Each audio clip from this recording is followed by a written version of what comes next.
not a manifestor. And that is why it's easier to create, not manifest your desires. The term manifestor describes someone who manifests what they want. Technically, that's correct terminology since you've brought something new into the world, right? You've made it manifest. So adopting that identity makes sense. However, being a manifestor focuses on the end result, the creation.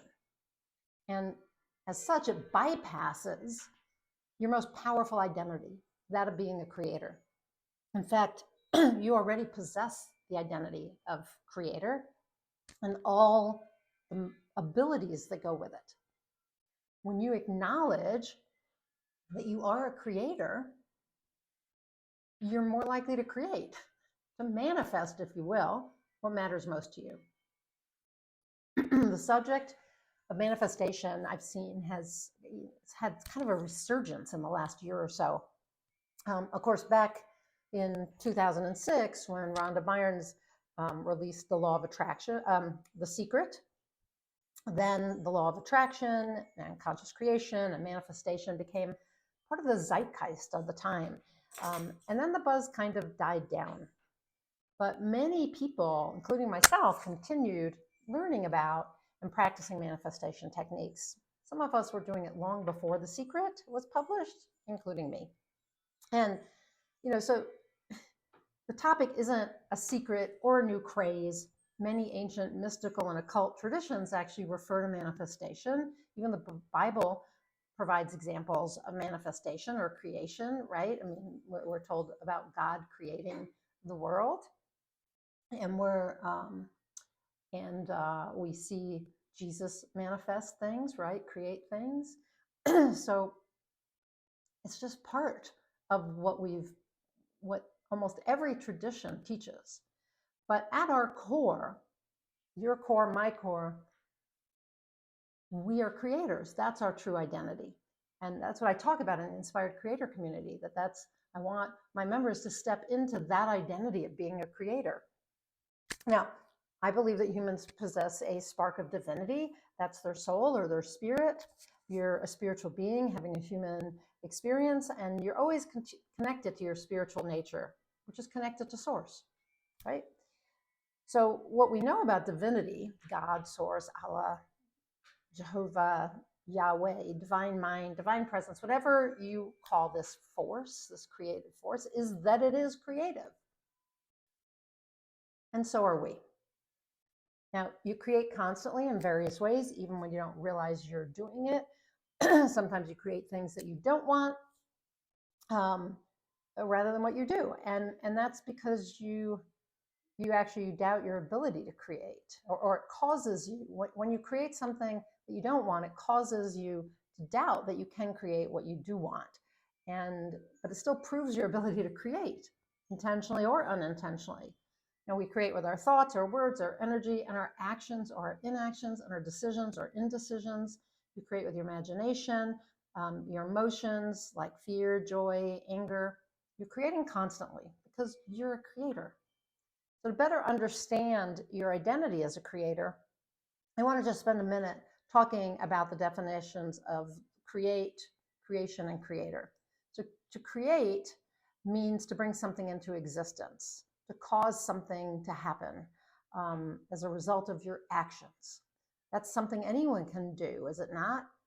In fact, we do it every minute of every day without trying. We're always taking some sort of action. We do something to create a result, and doing something could be physical, mental, emotional, right? All of those can be actions, and we create consciously and subconsciously and intentionally or unintentionally with our thoughts and our beliefs, as well as with our actions. A creation is the physical product or result of creating. So you might call it a manifestation, but there's a difference between creation and manifestation. And, the last term here is a creator. Creator is someone who creates, usually by bringing something new or original into being. So how do you do that? According to the definitions, through action. But I would agree. And when I was researching for my book, right now it's just a small booklet, The Kabbalah of Conscious Creation, or Kabbalah of Conscious Creation. I was told by a Kabbalist, a teacher of the Jewish mystical tradition, that action was where the action was. So I know that action is important. Now, how is a creator different from a manifestor? Let's explore the definitions of the words manifest, manifestation, and manifestor. And you know I love words, so this is always good for me to do. So the word manifest means to make clear or evident or certain by showing, displaying, or understanding. It also means to prove beyond doubt or question. So to manifest means to reveal, to display, to prove something. Manifesting is a way of proving you're a creator, I would say, by showing you've created something. And manifestation is known as the act, or defined as the act or process or instance of manifesting, and something that is manifest, or something that manifests or is manifest. So that means it's a perceptible, outward, visible expression of something. But manifestation is also defined as an occult phenomenon. An occult phenomenon specifically related to materialization, which means causing something to appear in physical form. So a manifestor can material something in physical, visible, outward, perceptible form. And how do they do that? Through a cult phenomenon. So that makes me think that a manifestor is kind of like a magician. That people that can make a rabbit appear out of thin air. And I know that most magicians, it's all illusion, but we're talking about just, the old-timey idea of a magician who pulls something out of thin air, right? And most of us don't have that ability. Most people aren't occultists, and the occult is considered something concealed or secret involving the action or influence of something supernatural or supernormal powers or some secret knowledge. So no wonder Rhonda Byrne titled her book The Secret. Many secret societies and occult traditions have taught manifestation or creation, yet modern day people who speak about manifestation don't typically discuss occult powers or secret methods. That's not to say that there aren't some manifestation experts who do. But the average manifestation teacher or individual learning to manifest doesn't have access to occult knowledge.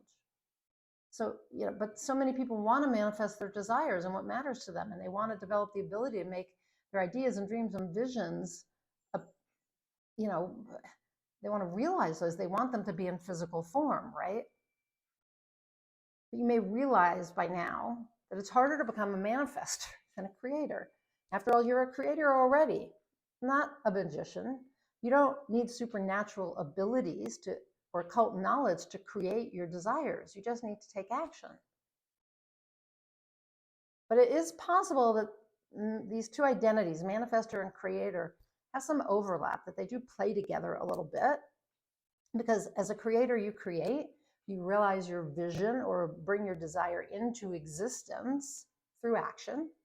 And that could be called creation or manifestation.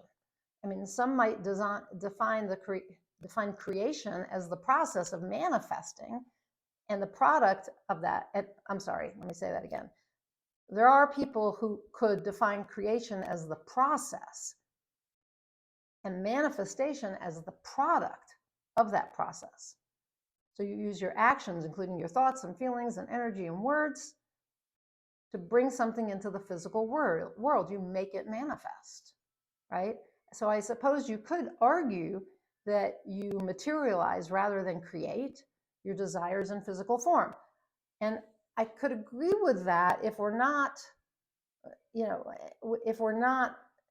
talking about that premise in terms of materialization, that means manifestations show up poof like magic. Then I can't agree with that.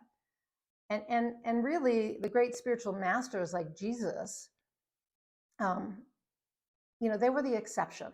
The average human can't manifest something out of thin air. So while there might be manifestors in the world, most of us are creators. All of us are creators, actually. And if you prefer to interpret your creations as manifestations, that's okay. After all, to manifest means to reveal something or display or prove it. And when you take the actions necessary to create something new, you reveal and display it and prove it exists. That's especially true if what you created is visible to the eye and can be shared to others so they can see it. Now, remember, to create means to bring into existence or cause something to happen through your actions. You're a creator because you bring new things into being using your natural abilities every day. You create even when you don't try. So imagine what becomes possible if you try, if you consciously and deliberately take actions to create what you want. It's easier to wrap your brain around creating your desires than manifesting them, in my mind. Plus, the idea of being a manifestor relies heavily on outside forces. Outside forces responding to your attempts to manifest. If I'm a manifestor, the universe or source is responsible for delivering my desire. That's how it's usually talked about. Either that or I need to learn and apply some occult strategy that causes materialization. I believe in God and the universe and even occult methods and phenomenon. And I even believe that my actions to create what I desire are aided by spiritual forces. As above, so below, as below, so above. But if I'm a creator, I have the ability and the responsibility to create my desires. I can control my actions and my creations. But I have no control over spiritual or occult forces joining me in my efforts to create what matters to me. If I'm a creator, the locus of control is with me, not something outside myself. So as a creator, you stand in your power and you create without needing secret knowledge, an occult process, or an outside force. You are all you need. Of course, there are outside spiritual forces that can help you create. But ultimately, it's your actions that cause creation. And yes, the universe responds. Source responds to your actions. You can create healing, abundance, results, a relationship, a business. And if you don't like what you created to date or what you create in the future, you can change that. How? By expressing who you are, a creator, and taking new actions. So I'd love to know if you believe you're a creator or a manifestor. Leave me a comment down below this video. If you have questions, ask them below this video, and I would be happy to respond.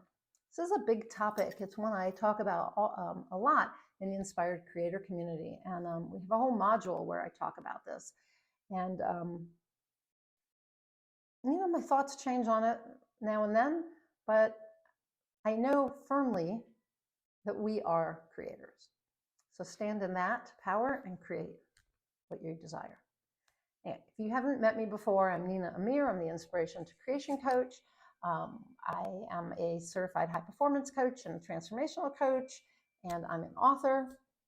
And I love to help people create what they desire, to create what matters to them, to stand in their power and take the actions that allow them to realize their dreams, right? To help them be the type of person, a creator, who can take the actions that help them create what they want and what really matters to them. So if that's of interest to you, click on the link up above. It will tell you 3 different ways that you can work with me. Right now, as I'm shooting this, the Inspired Creator community, you can get on the waiting list. The doors are not open, but you can work with me as a transformational coach or a certified high performance coach. So the 3 links are up above. And I'll also put another link up above. If you'd like to chat with me, you can get on a Zoom call or a phone call with me for 15 minutes or so and ask me your questions, and we can see if we're a good fit to work together, or I can just support you for a little while. So that link is up above as well. And until I talk to you next time, go out there and achieve more inspired results.